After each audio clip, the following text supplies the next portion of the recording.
皆さんこんにちは。先生ဒီနေ့ပြောပြပေးမှာတော့ GLPD ပြည်ဆိုမဲ့ကျောင်းသားကျောင်းသူများအတွက်အထောက်အကူပြုမယ်လို့ထင်ပါတယ်။ဒီ GLPD ရဲ့အဖြေလွှာပုံစံလေးကဘယ်လိုလဲဆိုတာကိုသိတဲ့လူသိပြီးတဲ့သူဖြစ်စေမသိတဲ့လူဖြစ်စေဒီဗီဒီယိုလေးကြည့်ရတဲ့အတွက်ကြောင့်အထောက်အကူပြုမယ်လို့ထင်ပါတယ်။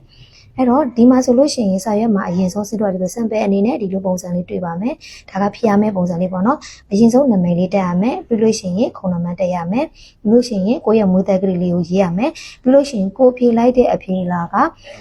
တစ်မှန်မှန်နဲ့နှစ်မှန်မှန်နဲ့မှန်တဲ့နေရာမှာခဲလေးကိုမင်းတဲ့နေရာကိုချစ်ပြရမှာဖြစ်ပါတယ်။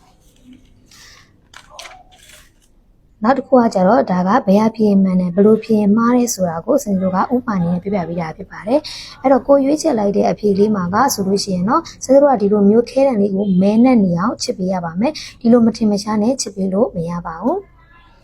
အဲ့ဒါပြီးတဲ့ခါကျလို့ရှိရင်တော့စင်တို့က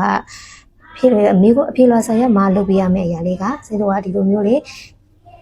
ခုံနံပါတ်လေးအရင်ရေးပေးရပါမယ်ခုံနံပါတ်ရေးတဲ့အခါကျရင်စစေတို့ကတစ်ကိုဒီလိုပုံစံမျိုးနဲ့ရေးပေးရပါမယ်ဒီလိုပုံစံမျိုးနဲ့ဆိုရင်တော့စစေတို့ကမရပါဘူးခုနှစ်ဆိုလို့ရှိရင်လည်းဒီလိုပုံစံမျိုးနဲ့ရေးပေးရပါမယ်အလဲကဒီလိုမျိုးလေးအချစ်ပါနေလို့မရပါဘူးလေးဆိုလို့ရှိရင်လည်းဒီလိုဖွင့်ပြီးတော့ရေးပေးရပါမယ်ဒီလိုအပိတ်ပုံစံမျိုးနဲ့မရပါဘူးဒါလေးကိုအဓိကသတိထားစေချင်လို့ပါ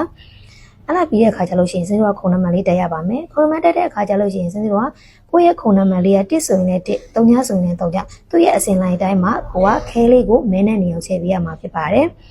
ဒီမှာဆိုလို့ရှိရင်လည်းကိုယ့်ရဲ့မွေးသက်ကလေးကိုလည်းဒီအပေါ်ကအတိုင်းပဲ1ဆိုရင်1 9ဆိုရင်9ဒါလေးကိုသူ့ရဲ့အစဉ်လိုက်ထဲမှာမင်းနဲ့နေအောင်ချဲပေးရမှာဖြစ်ပါတယ်နောက်ဆုံးတစ်ခုကကျတော့ကိုပြလိုက်တဲ့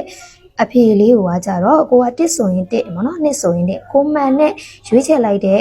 နံပါတ်လေးမှာဒီလိုမျိုးခဲလေးကိုမင်းနဲ့နေအောင်ချဲပေးရမှာဖြစ်ပါတယ်အဲ့အတွက်ကြောင့်ဒီဟာလေးကိုသိတဲ့သူဖြစ်စေမသိပြီးတဲ့လူဖြစ်စေဒါလေးကိုကြည့်ပြီးတော့အထောက်အကူပြုမယ်အထောက်အကူရောက်ရမယ်လို့စနေတင်ပါတယ်ကျေးဇူးများကြီးတင်ပါတယ်